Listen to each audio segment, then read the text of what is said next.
Good morning, good afternoon, good evening, wherever you are around the world. Welcome to today's Scrum Pulse webinar. I'm Lindsay Valestina with Scrum.org, and I'll be your host today. Today's webinar is the Zombie Scrum Survival Guide. Start your recovery from Zombie Scrum today. So today we have the authors of the book of the same title, Christiaan Verwijs, Barry Overeem, and Johannes Schartau. So I have a few housekeeping items before we get started. So can you go to the next slide, please? Great, thank you. So this session is being recorded. So you'll be able to go back and view it later. It'll be available within 24 hours. And just some quick guidelines here. Your microphone will be muted throughout. However, we strongly encourage you to ask questions. So please use the questions box in the GoToWebinar control panel. Next slide. Okay, so a little bit about Scrum.org. We offer training and certification for Scrum and a wide variety of free resources to continue your Scrum learning as well, which are available on our website. Ken Schwaber, the co-creator of Scrum, is our founder and chairman. So that's kind of it about us, and I'd love to turn it over to our speakers. Cool. Thank you, Lindsay, for the introduction. And this is Barry talking right now, and together with Johannes and Christiaan, we wrote the book, The Zombie Scrum Survival Guide. And the purpose of this session is to not only talk about our book, but also to give you some latest insights in the relentless research that we are doing about Zombie Scrum, the symptoms that we've spotted, the causes that we've noticed, but also to talk about, so what are things that you can do about it. And we'll also give you the opportunity to raise your questions or concerns that you'll have, and we'll do our best to try to answer as many of them within this time box of 60 minutes. Johannes, do you want to tell a bit about the book in more detail? Absolutely. So a long time ago, we got together to discuss how we could provide some benefit to the community as a whole. And we were talking about the things that we see in our work as Scrum Masters and coaches and consultants and trainers. And what we talked about was that we saw so many teams struggling with Scrum, and no one was really acknowledging that. So that was kind of this weird situation in which all these books promise this fantasy fairyland of working agile and happy people and all these benefits. And then when you talk to people, at least at that time, what you found out was that most of them were really struggling and having a really difficult time applying all the things that they heard about, read about, or saw in trainings. So we decided to dig a bit deeper. And that's what we did, and we've done a lot of research. So you will also learn about a survey, for example, that we created. But most of the time, just being in the trenches with organizations and teams, studying this phenomenon that we have come to call Zombie Scrum. And this is just something that emerged over time, that we kind of noticed this thing happening in which people were not getting the full benefits of Scrum, and then we talked about it, and what we saw was these systems kind of behaving like zombies. So we put out some content on our website, wrote a book, and today we are here. I'm just going to introduce myself quickly, and then it would be awesome, like if Barry, if you want to go next, and then Christiaan afterwards. Okay, so yeah, my name is Johannes. I'm just north of Hamburg in Germany here. I've been working with Agile for more than 10 years. I'm really passionate about helping people be successful, understanding organizations with the people that create these organizations. Big fan of Scrum, also of liberating structures, and we'll also see that liberating structures have had a big impact on our book. So Barry, you want to go next? Yeah, Barry Overeem from the Netherlands. I've been working in IT environments for about 20 years. And about 12 years with Scrum as a Scrum Master, professional Scrum trainer. Together with Christiaan, I was the steward for the Professional Scrum Master 2 class. And what what we have in common is that we are huge fans of liberating structures. So like Johannes said, we try to put as many of them in the book as well, because they really help you fight and prevent zombie Scrum. Christiaan. Yeah, well, as Barry's story is quite similar to mine. Barry and I are both founders of the Liberators. I'm also a professional Scrum trainer and former steward of the Professional Scrum Master 2 class. I also have a background as a developer, an extensive background as Scrum Master, and that goes for all three of us. But from that background is also where we draw all the experiences that we write about in our book and the things that helped us be effective as Scrum Masters and that we hope will also help you. And I'm just going to add to how cool liberating structures are just because they are. And we're very proud that Henry Limanovich, one of the creators of liberating structures, actually wrote a foreword for the book as well. Cool. So Chris, do you want to continue with maybe explaining the symptoms of zombie Scrum? Yeah, sure. So, but we're going to do this with some reflection, right, Barry? Yeah. So what we have in front of us right now is a picture that's probably quite familiar to some of you who are listening. And normally when we do an interactive session, we would actually ask you to start generating all these things that you recognize. We cannot do that right now. So just for a moment, take in this illustration that you see in front of you. And just for yourself, what are some of the things that you see in this picture that make you wonder that this could be zombie Scrum? Just for a moment, write some things down or just recognize where they are.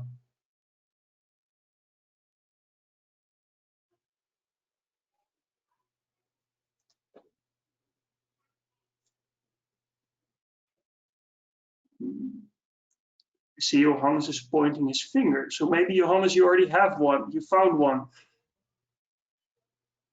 Well, what I can see is that there are some things written down from retrospective quite a while ago. That's something that I spotted in the background. Nice.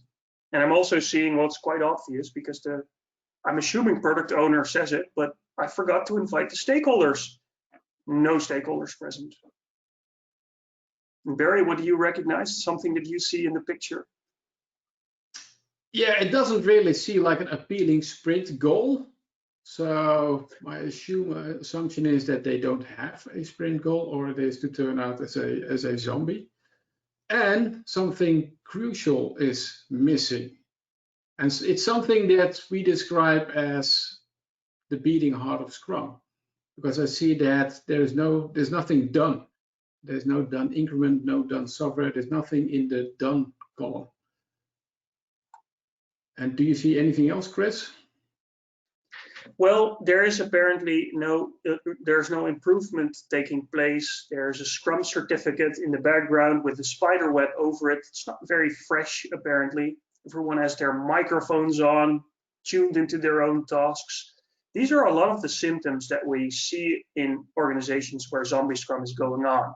And just to summarize them for you, the 4 things that we see that are most common is that zombie Scrum teams don't know the needs of their stakeholders. Stakeholders are not involved. They're never present. And if stakeholders are involved, they're not actually stakeholders. They're just people with an opinion about the product, but they don't actually have a stake in it. Another symptom that we often see is that zombie Scrum teams don't ship fast. There's nothing going to production. It takes months for new releases to happen. It doesn't happen as fast as it should. There's also no continuous improvement. So no one seems to care that things are not really working, that there are no stakeholders, no shipping fast. No one's trying to improve that. And finally, there's no autonomy for teams to do anything. They are constrained by dependencies, by rules, by procedures, and they're unable to do the work as they think it should be done. Those are the 4 core symptoms of zombie Scrum that you recognize probably from this picture. And you want to take over, Barry, for the next one? So from this moment on, what we're going to do is we are going to share about 4 or 5 causes of zombie Scrum. These are not all the causes. These are just some of the causes that we would like to introduce to you. After that, we'll give you a moment to reflect on what we've shared so far, and you'll have the opportunity to ask your burning questions. And we'll use the remainder of the session, that will probably about 30 minutes, to try to answer as many of your questions as possible. But let's go to this one first. And Johannes, I like your explanation that you did recently. Is this one that you would like to, that you can explain? Sure. So at the heart of Zombie Scrum, not all the time, but something that we found is really prevalent, and we go into more detail about this in the book, is the efficiency mindset. So most organizations are structured in a way that they optimize for efficiency, for safety, for predictability. And if you look at what Scrum was designed to do as an agile framework, then you can kind of see how these things might clash, right? So you try to introduce something like Scrum into an environment that is optimized to do sometimes even the opposite, but definitely something else. And we can see this deep in the structures of the organization. It's not just in the minds of people, but it's really in the bones. So for example, in this cartoon that you see here, we have strong silos in Zombie Scrum organizations that manifest in a way like that business and IT are two separate things. So they don't have shared goals and shared outcomes that they're trying to create, but they are distinct categories and different silos within that same organization that often just communicate through contracts. So what kind of gets lost is that shared goal, and instead each side is trying to optimize until towards the barrier of their own silo. So IT just makes sure that they deliver exactly what the business requested, but that doesn't necessarily actually solve the problem that was behind the request in the first place. Next one. Yeah, so I'll take this one. This is another common cause of Zombie Scrum, because what we've noticed is that when we asked Scrum teams in organizations why they were using Scrum, there were 4 patterns that emerge in the answers that we get. One is that most of the teams, or some of the teams, got pictured sort of a doomsday scenario, that they needed to move to working with Scrum, because otherwise, as a company, they wouldn't survive. They would become the next Kodak, for example. It was like the end is near if you do not start using Scrum right now. Or they had an agile coach, and the agile coach told them to do Scrum, and they just followed what the agile coach told them, and somehow they ended up using Scrum, not really understanding why they were using it. Could also be that the CEO of the company or high-level management noticed that all the competitors were doing Scrum. So in order not to stay behind, they decided also to do Scrum, and they rolled out a large agile transformation. Or someone read a book about the promise of agile, in which a lot of promises were made about dramatic increases in productivity, and who doesn't want that, right? So that was another reason to start using Scrum. However, these are not the best reasons to start working with Scrum. And maybe, Chris, do you see a possibility to connect it to this illustration?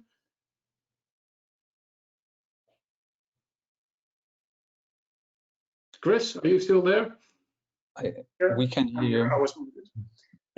So absolutely, I can connect this one, because what you often see in organizations that start with Scrum or Agile, the first thing that happens is that everyone is sent to training to get a certificate, which is a way to learn, and it's fine. It's a good first step. But after that, nothing happens.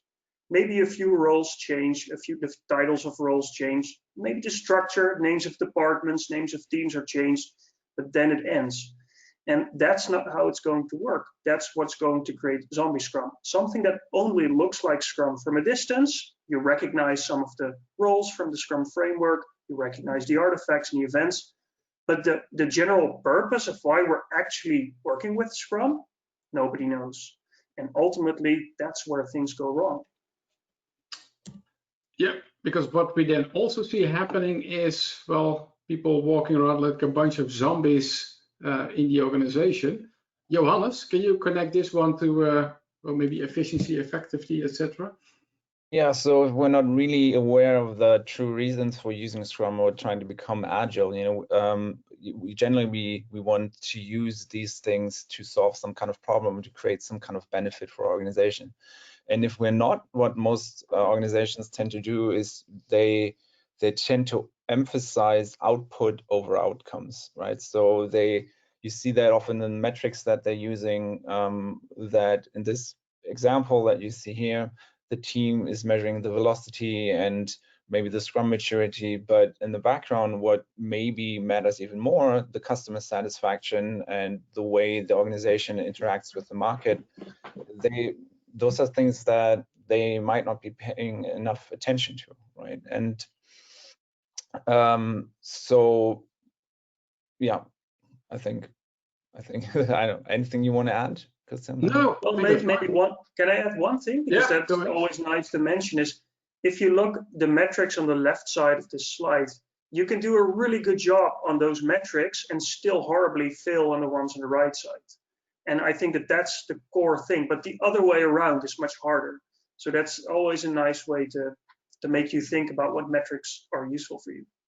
Yeah, that's a good addition. And the final course that we want to introduce to you is this one, because this is, in a nutshell, how some organizations approach an agile transformation or a Scrum implementation by just implementing or installing a bunch of best practices, which in itself, it's perfectly fine if you do some experiments to see what works for your own organization, but you should not think that because something worked in a different organization, that if you just copy paste it for your own organization, it will be an instant success as well. And a very famous example of that one is of course the Spotify model, but also things like release trains, doing stuff like biz dev, secure ops, what's in there, just start estimating your work in story points, etc. It can be useful, but you should understand that each organization is a unique, complex entity, and each organization should figure out for themselves what the things are that work in their own environment, what are their own local solutions that are necessary for them in order to make Scrum work. And that takes time. And that's also the reason why adopting Scrum cannot be implemented via a Gantt chart and then predict that 1 year from now we are successfully using Scrum. Implementing Scrum itself is a complex endeavor as well.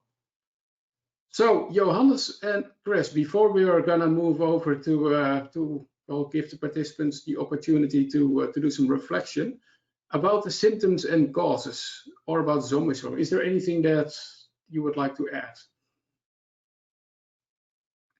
No, you've done fine. I think we've covered the most important things.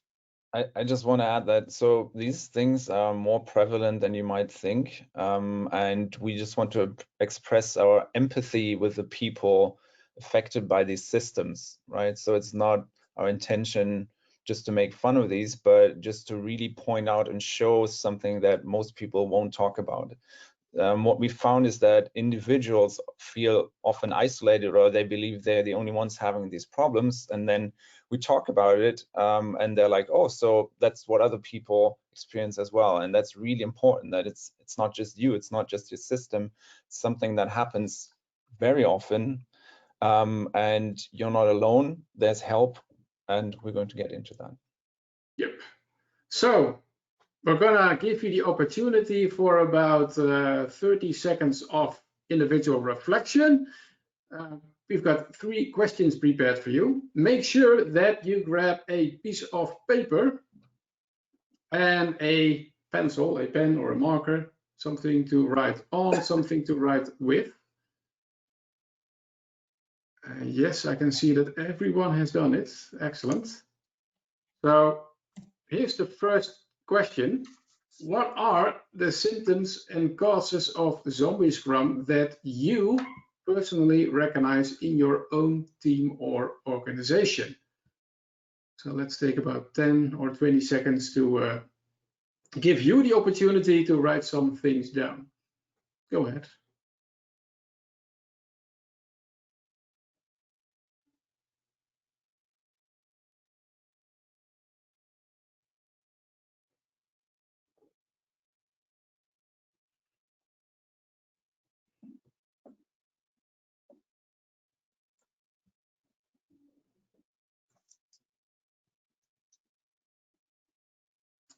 Okay, excellent. Now we're going to move on to the second question. So, given these symptoms and causes that you recognize, what does it mean? What does it mean for how Scrum is used in your organization? How does it impact empiricism? How does it connect to complexity even? So what patterns and conclusions are emerging if you think about the symptoms and the causes that you recognize in your team or organization?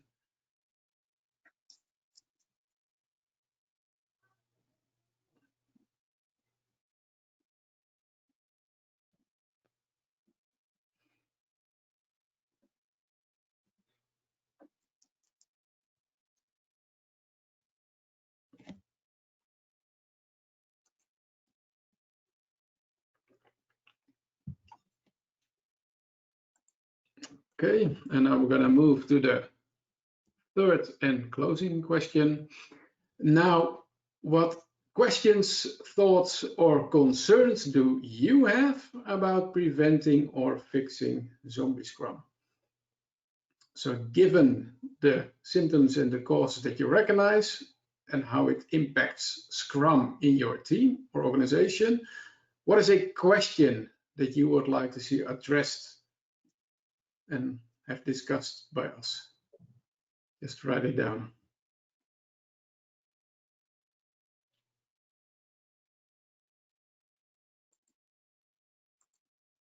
And I think this is actually already a good moment to put your question in the question box, which is for me on the right side of my screen when there's the option to put your questions in there, and probably we'll see them appear as well. And that's something that we're going to use for the remainder of this webinar.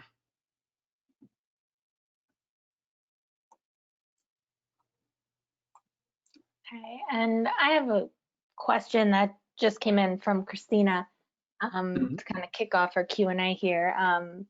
So she asks if our job as Scrum Masters is to disseminate this knowledge, such as the slide that you showed where you can't just pick and choose. How do you be the cheerleader and hold water in big companies that are doing it because others are doing it? That's such a great question. Do you want me to answer it, guys? Is that okay? Yeah, go ahead, Chris. That's such a wonderful question, and it seems really hard. I think what helped me, and I'm curious what Barry and Johannes would say, is instead of you being the person disseminating that knowledge and sort of coming with conclusions to the rest of your organization, or you being told to do something in a certain way because some other organization does it, instead bring the people together and talk about it with your team, with the stakeholders, make sure they're also included in that conversation, management from your organization. That's also why we like liberating structure so much, because it creates opportunities to have that conversation. For example, if management in your organization feels that it's important to, let's pick something, like that all the Scrum teams measure story points so that the teams can be compared in how much work they can complete in a sprint. Very common practice. Very bad idea. I'm just going to say that outright, but it's a common practice.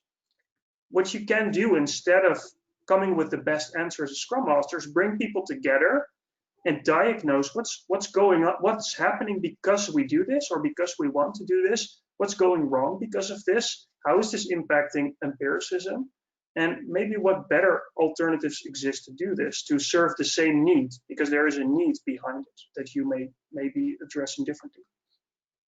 That's how I would answer this question, but I'm curious how Barry and Johannes would answer it.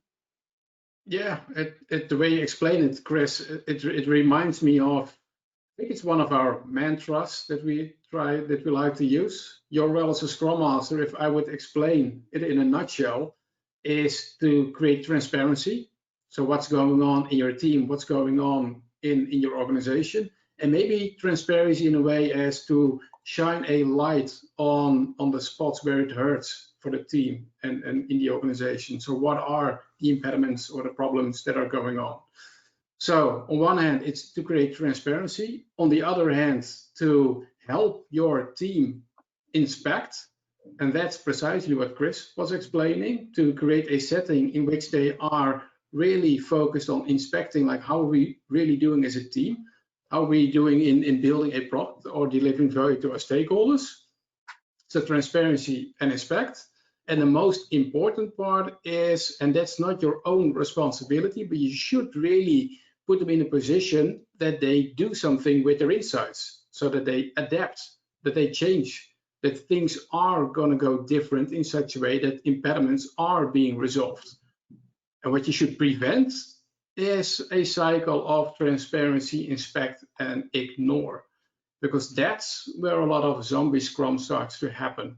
Continuously, the same problems are inspected, but nothing really changes in an organization. People get tired of it, get annoyed, etc., and then or start using Scrum or even leave the organization, go to start doing entirely other things. So your role as a Scrum Master, in a nutshell, create transparency, help the team inspect, and help the team also to do something with it, adapt. And that's not easy. It's easy to say it like this. That's not easy, but that is your role as a Scrum Master in a nutshell. Cool. Johannes, anything to add, or shall we move on to another question? No, just I think you said pretty much all of it. Just when you bring people together, one of the most useful question is, what is it that we're trying to achieve, and how is Scrum or Agility going to help us along that way? Because there is usually a big need for that, and then you can kind of ask the question, how far are we willing to go? How much do we want to invest? And everything else you two said, if this doesn't work, how does that help us reach our goals? Because it probably doesn't. And then you have a different conversation. Instead, like if you confront people and say we're not doing Scrum right, that's something they usually don't care about, because they don't really know what it is. And often the Scrum Masters that I see are very passionate about using Scrum, but other people in the organization may not be, but they're often passionate about organizational goals or reaching some kind of objective within the organization that has some kind of meaning to them.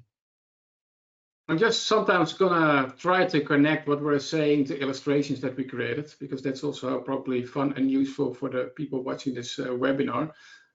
Because this could be sometimes a pitfall when teams are looking for improvements, that they are focusing mostly on the fun and happy stuff, and we try to like to summarize it as happy clappy Scrum, and that's a team that primarily is focused on we are using Scrum to create more energy and fun within our team, which in itself is not wrong, but essentially you're not coming to the essence of Scrum, which is delivering value, managing risk, and creating done increments. So this is something that you should try to prevent, happy clappy Scrum. Shall we go to another question? Yeah, let's do it. So here's one that I know comes up a lot these days. How do you foster teamwork in an all remote setup?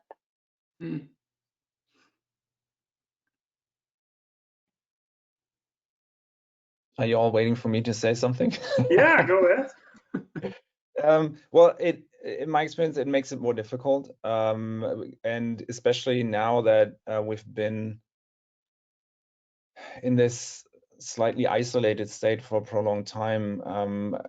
I personally feel like the bonds that you create in a team and organization, they're really crucial, and it's difficult to form that at the moment.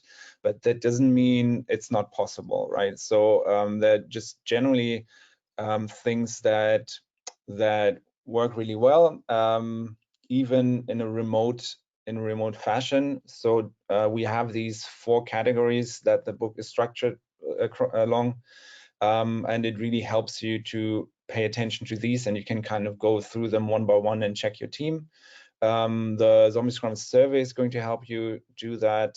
And then I believe almost everything is also possible virtually, but what is more difficult is creating those human bonds that we often need to create trust, and trust is often the basis for self-organization and the drive to actually improve things, right? So I recommend setting time aside for especially that. So I try to get people to have conversations that are meaningful and maybe also not always related to work, right? So you be the judge of how far you can take that with your team, because it can also become too personal. But if you just invite people to have a virtual coffee, or just to get them to talk about something personal, like, for example, what's the situation for you like at the moment, that creates connections, and those connections really help. Yeah, I like it. Yeah, so I would say if you do the Scrum events online, which most of you probably are doing right now, the tendency might be that when you start a session, you immediately start to talk about the work that has been done, or your retrospective, etc. But my recommendation would be to really take your time for also some social moments. And what's helpful in that sense, again, the functionality of breakout rooms, which luckily Microsoft Teams has right now, Zoom has as well, of course. Just try to do the liberating structures online, use the breakout room, and try to connect them to the Scrum events, because you'll notice that they not only become much more fun, but a lot more voices of your Scrum team will be included in for example, how a retrospective is going. So in my opinion, if you do that, use breakout rooms, use liberating structures for your Scrum events, it gives much more opportunity for also to gel as a team. Any other ideas, Chris? No, I think that this is perfect. Using liberating structures is a great idea for virtual gatherings to make them engaging. And it's not the same as being together in the same room. And I think we have to accept that that's the case and still try to make the best of it. Cool. Let's go to another question. Lindsay, did you already see another question, or maybe Johannes or Chris? Yes, I have one here from Robert, shifting gears over to a Zombie Scrum specific question. How have you addressed Zombie Scrum with teams that are scared of the product owner? Oh. They agreed to meet the goal in the sprint, but missed the target at the end of the sprint. That's such a great question. I worked with a product owner once. When the team wouldn't be done in his eyes, he would walk into the room, get angry, shout at everyone, and leave. That made everyone afraid of him. You have to talk about it, period. You have to talk, as a Scrum Master in this case, which I'm assuming you are, the best thing you can do is to share the observation that there are interactions going on in your team and people are afraid of the product owner. It's even better if people are willing to say that directly. You have to talk about it. This is something that you shouldn't sugarcoat it. This is creating unsafety in your team. You have to talk about it. Yeah, but something positive, I did notice in the question that they are using sprint goals. That's true. That's pretty cool. Yeah, so just also to see the positive things. And then that might also be a recommendation. What you can do, you don't already have to be judgmental. You can just share the observations. Also, like Chris said, just share the observation about, okay, this is what I see happening. Yeah, what do you think about it? And then you don't, and then just let's see what happens. Maybe the product owner isn't even aware of his or her behavior. And just by sharing the observation, it's already enough for the product owner to do something different. Johannes, any other ideas? Well, it's always difficult to have just these short questions, not know the context.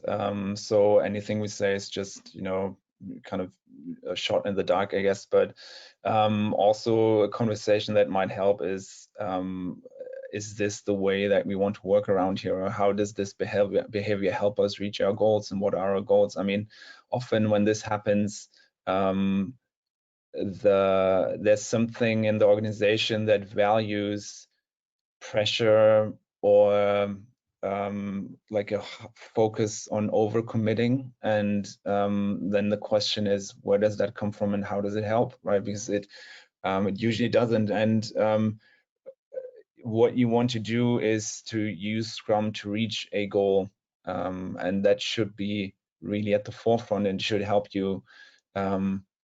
It should help you identify when rarely you do not hit your goal and become better. And if that doesn't happen, then yeah, definitely address it, work with it, get the people involved in one room.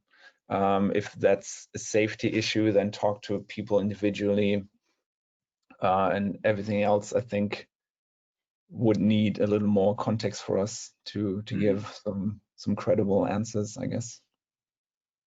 That's true. So, Lindsay, do you have found another question for us? Lots of questions keep coming in, so keep them coming, guys. If we don't have time for all of them, we could certainly answer them offline. So Daniel asks, how do we avoid zombie scrum in the first place, or how do we fix it when we already have zombieing tendencies? So Johannes or Chris, do you already feel? Yeah, so I think one big distinction that we have to make is that we wrote this book, and most of the content is specifically for people who are trapped in a situation that already has these kind of symptoms, right? So most people that we talk to are kind of powerless in these systems that make them do certain things or make Scrum hit a wall in a certain way. And to kind of prevent that, I guess, would be to really look at the system as a whole and how you design that system.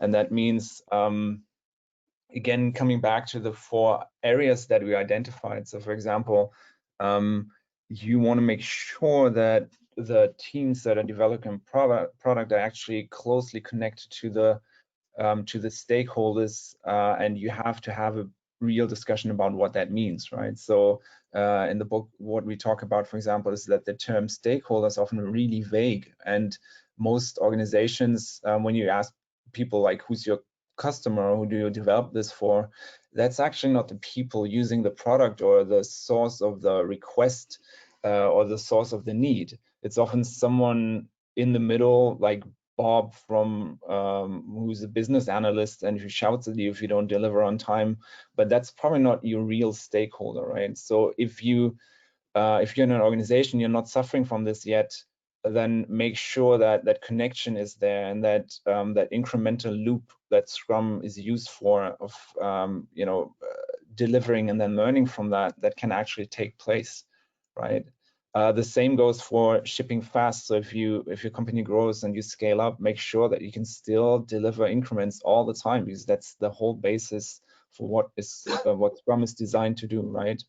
And what used to be called the Scrum roles are clearly defined in the Scrum Guide, and they need a lot of autonomy, right? So the product owner needs to be able to make decisions about the product, and the development team needs to have the autonomy to choose how to develop the product in the best way from a technical standpoint.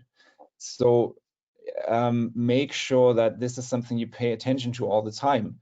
Most organizations don't give teams that autonomy, and as a result, the whole thing cannot really work, right?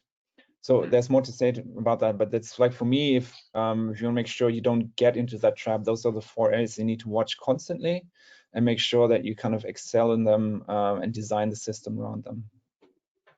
Yeah, maybe to add to what you already said, Johannes, those 4 areas, if you look in the book, I really like how Johannes, you emphasized that we wrote the book for Scrum Masters that are working in environments where they're already completely stuck in Zombie Scrum. They have little ability, little autonomy, they have little control. So the best thing you can do as a Scrum Master, and I think the best thing you can do in any case, is to constantly create transparency. Don't try to solve it. Show what's happening because something is not happening or happening in the way it shouldn't be done. And one way in which we are supporting you is not just with the book. Maybe, Barry, you can scroll to the survey, because I think that ties in quite nicely too. We've created a free tool that you can use online. And I don't know if we have the URL somewhere, but it's survey.zombiescrum.org. And if you go there, you can answer together with your team a whole survey with questions that are categorized in the dimensions that Johannes already gave, like ship it fast, improve continuously, build what stakeholders need.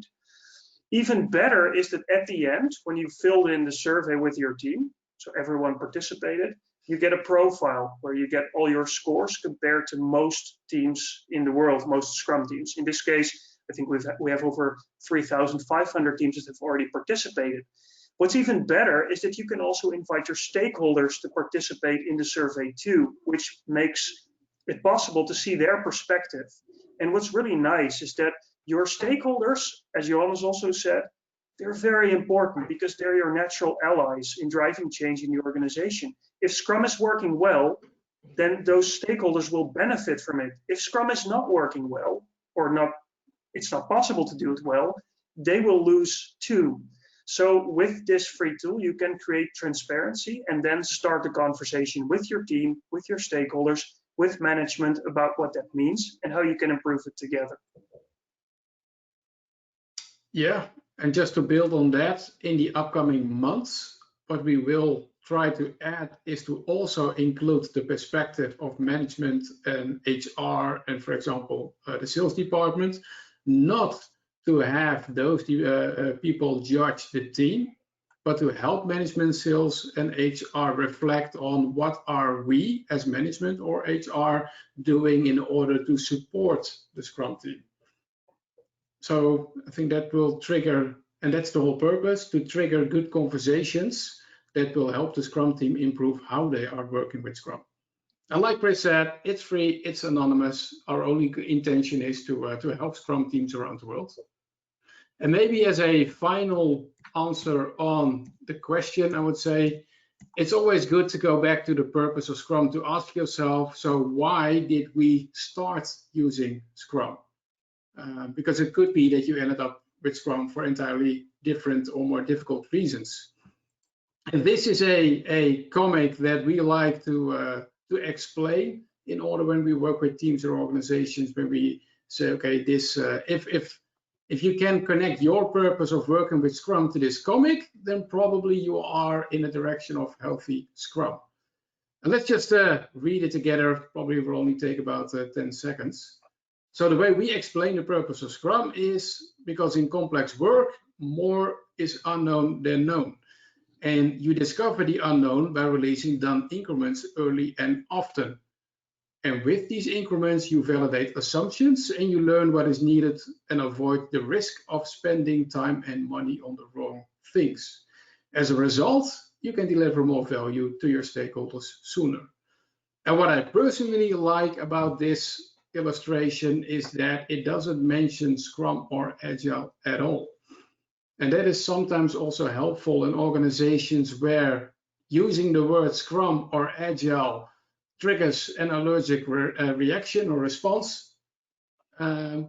Using this illustration might help you to really dig deeper into, so what's behind Scrum? Why are you using it? So if you notice any patterns of Zombie Scrum, it might also be useful to start a conversation about the why of Scrum. So, Lindsay, I think we've tried, we did our best to cover this question. Yeah, I think that was good. So this next question from Paulo, how do you help people see the value of events and look forward to them properly when they are just joining because they have to?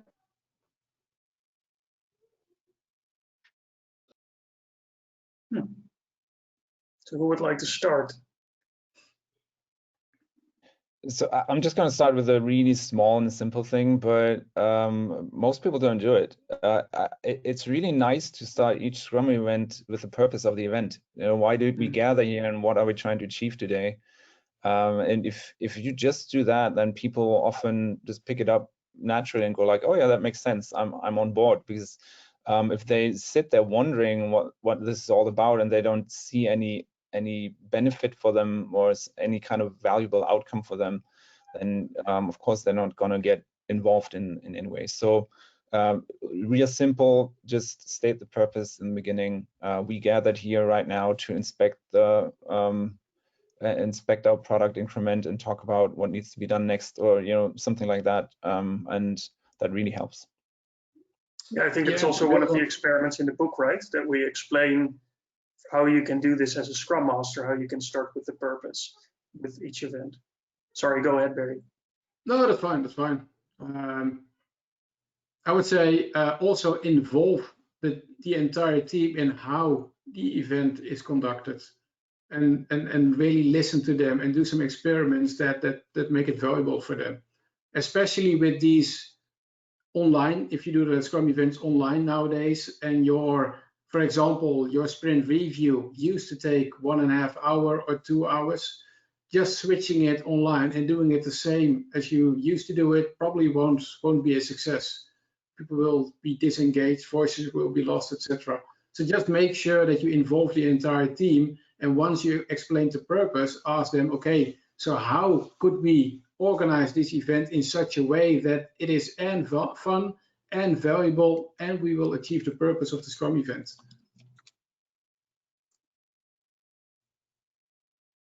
Yeah, and maybe to wrap this one up, is one pattern that we also notice is that, and we don't know from the context of this question, but one thing we often see is that in teams where the Scrum events are boring and people don't really like being there, they don't see the point, usually sprint goals are missing. Because think about it, if you have a goal for your sprint, like one goal, and there's a bunch of work that you need to do to achieve that goal, which is on the sprint backlog. But if you don't have that goal, what's the purpose? What are you actually doing during sprint planning other than selecting a bunch of items that happens to be at the top of the product backlog? Your daily Scrum, what are you talking about? Just what everyone is individually working on, but it's not connected to a shared goal. So why would you share that? What does your sprint review look like? If you just have a whole bunch of unrelated items, there are no stakeholders, because how are you going to invite stakeholders to look at a bunch of unrelated things? Whereas if you have sprint goals, all those events start making sense. And that has to do in turn again with being close to your stakeholders. Because if you know what's valuable to your stakeholders, it's also easier to define what your sprint goals should be, what your product goals should be. So it's all connected in a way. And this is definitely something that we often recognize, lack of sprint goals.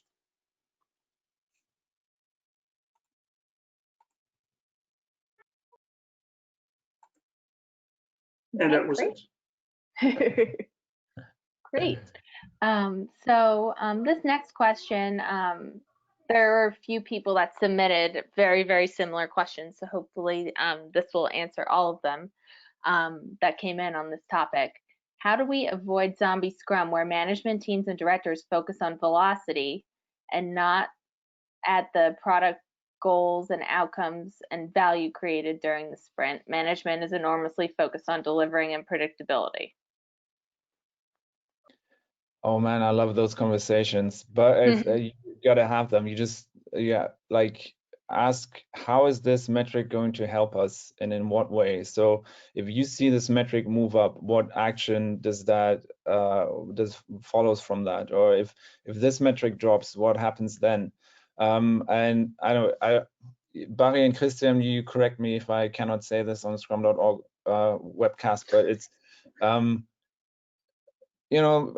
I heard from other people that they might have, especially if you use story points, just try to inflate the number and see what happens, just make sure that the metric looks okay. But if you do that, just make sure that you also have the right conversations at the right time, that you really need to focus on the real outcome. So it doesn't help you have a high velocity when other numbers that you might care more about, like customer satisfaction or quality or revenue or something, when those are tanking, right? Then it's just a vanity metric that doesn't really say anything. So we have this big fascination with output in our society and most organizations that doesn't really help, and that's something that really needs to change.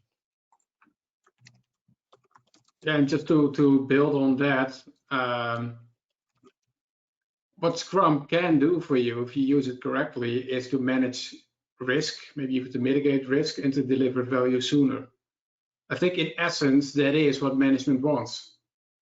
But the output indicators are often more easier to measure and are more tangible. So sometimes I've seen organizations that they still use things like velocity or story points, etc., because they think that that's the way to deliver more value or to mitigate risk. But you can, as a Scrum team member, just start a conversation about how that's not the case, and how Scrum actually, if you focus on different indicators, maybe even the metrics that Kanban offers, cycle time, lead time, etc., that those are much better indicators to learn, like, how are we doing as a team, as an organization? Are we actually delivering more value, or is it only more output and we look busy from a distance, but the customer or the stakeholder isn't getting anything more out of it? But just try to create transparency, and also don't make it too difficult for yourself. You cannot, maybe not alone, change an entire organization. What you can do is create transparency about what's going on and how it impacts the team, how it impacts Scrum, etc. But the adaptation, changing something, that's something that you should do together with other people in your organization. Chris, do you have anything to add to this? No, this is perfect. Great. I hope that answered all the questions that came in on that topic. We have time for a couple more questions here. How do you address a situation where company culture negatively impacts the organization's willingness to accept the agile process in general? That's a very broad question. So I'm curious. It's tricky not to give the same response as before, because ultimately I would always say, do a what, so what, now what together. So what's going on? What are we seeing? How are people what's making it difficult for people to see the value of something like Agile or Scrum, and then to actually have that conversation? But that feels like a very broad answer too. So I'm curious if Barry or Johannes have a more specific answer. Well, maybe just got me thinking about the whole topic of empathy that we discussed sometimes, Chris, with each other. Because what I often see happening is that Scrum practitioners tend to have this habit of getting stuck within their safe Scrum bubble. And within their Scrum bubble, they all agree with each other. If only the outside world, if only outside of our bubble, management, sales, HR, finance, etc., if only they would finally get it, if only they would finally change their behavior. And I strongly disencourage and dislike that type of behavior. So what we always try to do is, as a Scrum practitioner, try to get out of your Scrum bubble and try to have empathy with the people outside of your Scrum team that are also impacted by your way of working with Scrum. Because I strongly believe that 99.9% of the people that go to work with the best intentions and not to mess your day up, to make your life horrible. But when you start using Scrum, it also has a huge impact on all these roles that I just mentioned. Try just to imagine what's going on for them, how their role has changed, how it is impacted. Maybe, and often, they have a very, very valid reason for showing some resistance. And it's not even resistance. Sometimes it's more like the unknown, or more like curiosity, or just not knowing what to do differently. So have some empathy with everyone that is impacted, and maybe take a look in the mirror, like, what am I doing to keep this culture in place? Yeah, I think that's really important. And part of leaving your Scrum bubble is also kind of realizing that it's not that Scrum and Agile are the right thing and everything else is the wrong thing, but there are different approaches, and you can talk about this is optimized for this and this is optimized for that. So example, if you use Scrum, then you probably be a lot more flexible and adaptive. But in some parts of organizations, that's maybe something you don't really need or want, right? But often most organizations don't go far enough. If they actually need flexibility, then they should pretty much go all in, right? And that's a conversation that you can have. So it kind of point out like this is something that we are optimizing for. We see that the rest of the culture optimizes for example, stability or security, and what helps us reach our goals, and how far do we want to go with that. So Johannes, if an organization is infected with zombie Scrum, is there hope? There is indeed hope, and I think that's why we're doing all this. It's kind of sad, like often when we talk to people, just to see the sheer number of people affected by this and suffering. But there's so many things you can do that help create this beautiful new world. I'm not going to go into all of this. Barry and Christiaan know what I'm talking about, but we can change this. It's difficult, it takes time. Often you're stuck in a system, you cannot change the system overnight. Again, in our book, we have more than 40 experiments that you can try right away, not a lot of effort. They might help you improve something. We have a lot of free content on the website, but generally, there's so many things that will definitely make it better, if not solve the whole problem. And we believe there's a lot of hope, and that's our road to recovery. Cool. So Chris, do you want to tell more about this, or do you want to explain this one? No, I think we already covered the survey, but I would like to mention the start experimenting. Is that okay? Yep, go ahead. Because as Johannes already said, our book is filled with experiments, practical, simple experiments that should work even in the most zombified environments that you can imagine. They work for us, and we hope that they work for you too. There's also a first aid kit included with the book, which is a digital one. You can download it. There's also a physical copy available directly from us. But that kit, together with the book, is a very useful toolkit to start those conversations that we're continuously talking about in this webinar too. So when we say have that conversation, our book and the first aid kit actually give you the means to have that conversation together with the survey that we created for you. So we hope that that's going to help you on your road to recovery. You just have to start experimenting, right? That's the first step. Inspect and adapt. Yep. And also to, I'm sure you want like, wow, these are awesome illustrations. Who created it? So this is the moment where I give the credit to Thea Schokken from the Netherlands. She helped us with all these illustrations that are included in our book and in our blog posts. And Lindsay, we have about 2 or 3 minutes left. So I think this is excellent timing. Yep. Do you want to explain this once and wrap it up? Sure, I will.